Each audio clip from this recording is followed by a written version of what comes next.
el micrófono.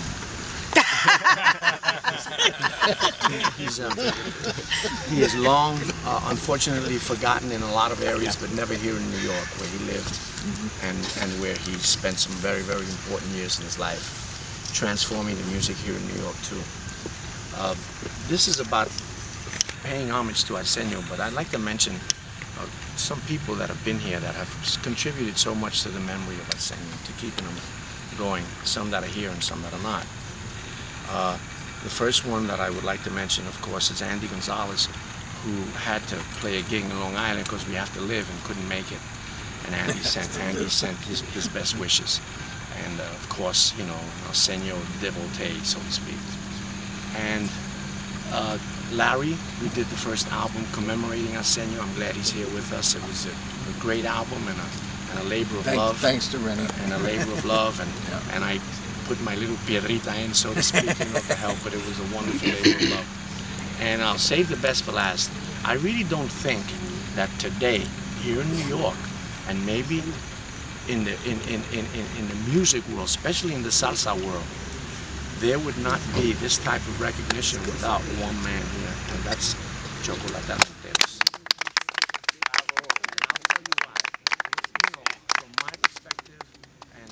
Family being in music through my uncle through the 40s and 50s and meeting Arsenio, and my uncle used to use Arsenio in the shows and employed his band and everything. We knew who Arsenio was, but we did not know how great he was. It was Chocolate Almenteros that once I put myself in it, I started really getting interested in Arsenio. It was Chocolate Almenteros that told me, Rene, he was the man. Nobody ever told me that before Chocolate told me. Nobody came close. Nobody came close. He was the man. Not Mario Barzal, not Cachao, great musicians that lived here and made their mark. They certainly recognized Arsenio, but they never, ever, I never heard them give him the credit that I think he deserved. And I know he deserved, because he transformed the music. Some people have great contributions to make. Arsenio's contribution was in a complete transformation of the music from one format to another, adding the conga drum, adding the piano, adding multiple trumpets, enlarging the rhythm section, being the most effective spokesperson for black Cubans in the history of Cuban music, without a doubt.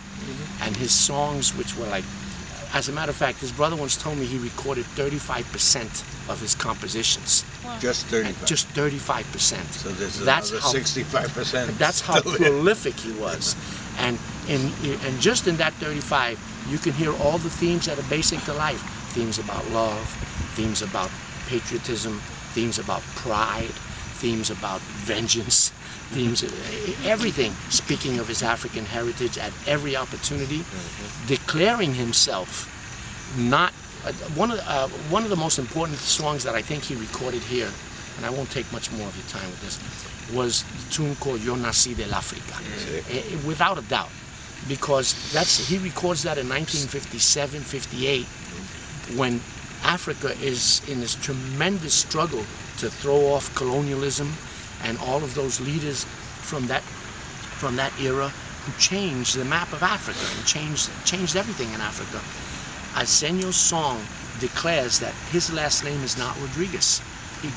He says, that's not my last name. My last name is not Travieso. My last name is not Hernandez. And he goes through the whole gamut of Latino names. He says, but maybe it's Casavubu.